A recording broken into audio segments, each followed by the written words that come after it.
Cinema ವೀಕ್ಷಿಸುವಾಗ Darshan ಎಡವಟ್ಟು ಇದೇ ಕಂಟಕವಾಗುತ್ತಾ ನೋಡೋಣ. ನಟ ದರ್ಶನ್ ಮತ್ತೆ ಸಹಜ ಜೀವನದತ್ತ ಮರಳುತ್ತಿದ್ದಾರೆ. ನಿನ್ನೆ ಏಪ್ರಿಲ್ 10 ರಾತ್ರಿ ನಗರದ ಜಿಟಿ ಮಾಲ್ನಲ್ಲಿ ವಾಮನ ಸಿನಿಮಾ ವೀಕ್ಷಿಸಿದ್ದಾರೆ.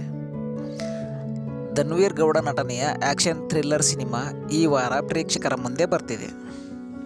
ದರ್ಶನ್ ಆಪ್ತ ಬಳಗದಲ್ಲಿ ಧನ್ವೀರ್ ಗುರುತಿಸಿಕೊಂಡಿದ್ದಾರೆ. ಹಾಗಾಗಿ ಆತನ ಬೆಂಬಲಕ್ಕೆ ನಿಂತಿದ್ದಾರೆ. ಧನ್ವೀರ್ ಪೋಷಕರು ಹಾಸ್ಯ ನಟ ಚಿಕ್ಕಣ್ಣ ಜೊತೆ ದರ್ಶನ್ ವಾಮನ ಸಿನಿಮಾ ನೋಡಲು ಚಿತ್ರಮಂದಿರಕ್ಕೆ ಬಂದಿದ್ದರು.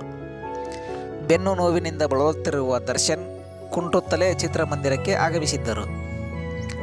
ಅದಕ್ಕೆ ಸಂಬಂಧಿಸಿದ ಫೋಟೋ ವಿಡಿಯೋ ವೈರಲ್ ಆಗುತ್ತಿದೆ. ರೇಣುಕಾಸ್ವಾಮಿ ಪ್ರಕರಣದಲ್ಲಿ ದರ್ಶನ್ ಹಾಗೂ ಉಳಿದ ಆರೋಪಿಗಳು ಜಾಮೀನು ಪಡೆದು ಹೊರಬಂದಿದ್ದಾರೆ. ಆ ಜಾಮೀನು ಪ್ರಶ್ನಿಸಿ ಪೊಲೀಸರು ಸುಪ್ರೀಂ ಕೋರ್ಟ್ ಮೆಟ್ಟಿಲೇರಿದ್ದಾರೆ. ರೇಣುಕಾಸ್ವಾಮಿ ಪ್ರಕರಣದ ವಿಚಾರಣೆ ಇನ್ನೂ ಮುಗಿದಿಲ್ಲ. ಕೋರ್ಟ್ನಲ್ಲಿ ಆಗಾಗ್ಗೆ ವಿಚಾರಣೆ ನಡೆಯುತ್ತಿದೆ.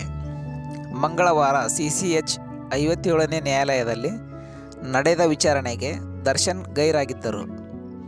ಬೆನ್ನು ನೋವಿನ ಕಾರಣ ನೀಡಿ ಹಾಜರಾಗಲು ಸಾಧ್ಯವಾಗುತ್ತಿಲ್ಲ ಎಂದು ವಕೀಲರ ಮೂಲಕ ದರ್ಶನ್ ಹೇಳಿಸಿದ್ದರು. ಇದಕ್ಕೆ ನ್ಯಾಯಾಧೀಶರು ಅಸಮಾಧಾನ ವ್ಯಕ್ತಪಡಿಸಿದ್ದರು. ಅಷ್ಟೇ ಅಲ್ಲ, ಮುಂದಿನ ವಿಚಾರಣೆಗೆ ಹಾಜರಾಗಬೇಕು ಎಂದು ಸೂಚನೆ ನೀಡಿದ್ದಾರೆ. ಕೋರ್ಟ್ ವಿಚಾರಣೆಗೆ ಹಾಜರಾಗದ ದರ್ಶನ್ ಇದೀಗ ವಾಮನ ಸಿನಿಮಾ ವೀಕ್ಷಿಸಿದ್ದಾರೆ. ರೇಣುಕಾಸ್ವಾಮಿ ಪ್ರಕರಣದ ಸಾಕ್ಷಿ ಆಗಿರುವ ಚಿಕ್ಕಣ್ಣನ ಜೊತೆಗೆ ದರ್ಶನ್ ಕಾಣಿಸಿಕೊಂಡಿದ್ದಾರೆ. ಒಟ್ಟಿಗೆ ಸಿನಿಮಾ ವೀಕ್ಷಿಸಿದ್ದಾರೆ. ಇದು ಸಹಜವಾಗಿಯೇ ಚರ್ಚೆಗೆ ಗ್ರಾಸವಾಗಿದೆ. ಜಾಮೀನು ಪಡೆದು ಹೊರಬಂದ ಆರೋಪಿಗಳು ಪ್ರಕರಣದ ಸಾಕ್ಷಿಗಳನ್ನು ಭೇಟಿ ಮಾಡುವಂತಿಲ್ಲ. ಆರೋಪಿ ಸಾಕ್ಷಿಯ ಮೇಲೆ ಪ್ರಭಾವ ಬೀರಬಹುದು ಎನ್ನುವ ಕಾರಣಕ್ಕೆ ಈ ನಿಯಮ ಇದೆ. ರೇಣುಕಾಸ್ವಾಮಿ ಹತ್ಯೆ ನಡೆದ ದಿನ ದರ್ಶನ್ ಪಟ್ಟಣಗೆರೆ ಸೈಡ್ಗೆ ಹೋಗುವ ಮುನ್ನ ರೆಸ್ಟೋರೆಂಟ್ನಲ್ಲಿ ಪಾರ್ಟಿ ಮಾಡಿದ್ದರು. ಈ ಪಾರ್ಟಿಯಲ್ಲಿ ಹಾಸ್ಯ ನಟ ಚಿಕ್ಕಣ್ಣ ಕೂಡ ಭಾಗಿಯಾಗಿದ್ದರು. ಹಾಗಾಗಿ ಅವರನ್ನು ಸಾಕ್ಷಿಯಾಗಿ ಪರಿಗಣಿಸಿ ನೋಟಿಸ್ ನೀಡಿ ಪೊಲೀಸರು ವಿಚಾರಣೆ ನಡೆಸಿದ್ದರು.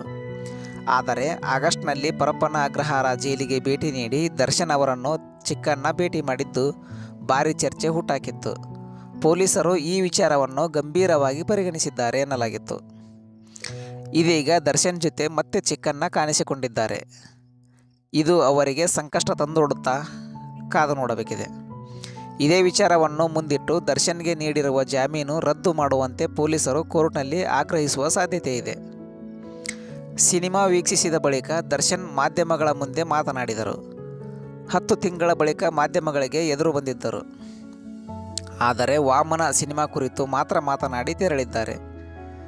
ಚಿತ್ರದಿಂದ ಚಿತ್ರಕ್ಕೆ ಧನ್ವೀರ್ ನಟನೆಯಲ್ಲಿ ಪಕ್ವತೆ ಕಾಣುತ್ತಿದೆ. ವಾಮನ ಸಿನಿಮಾ ಬಹಳ ಚೆನ್ನಾಗಿದೆ ಎಂದು ದರ್ಶನ್ ಮೆಚ್ಚುಗೆ ವ್ಯಕ್ತಪಡಿಸಿದ್ದಾರೆ.